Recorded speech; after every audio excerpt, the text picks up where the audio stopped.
Sen kalbimin mehtabısın, güneşisin.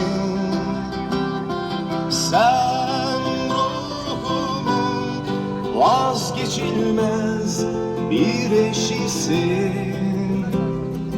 Bir şarkısın sen, ömür boyu sürecek. Dudaklarımda yıllarca düşmeyecek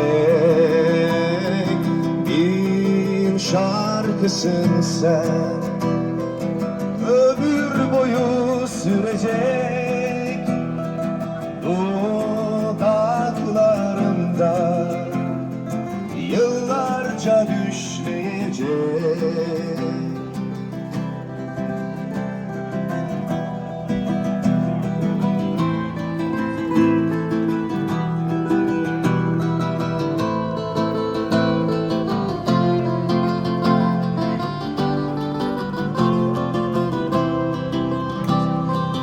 Ruhum senin, kalbim senin, ömrüm senin.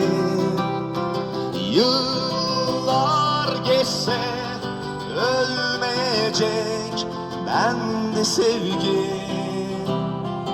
Bir şarkısın sen, ömür boyu sürecek.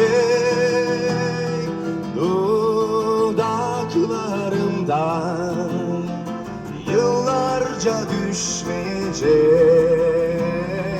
bir şarkısın sen, ömür boyu sürecek.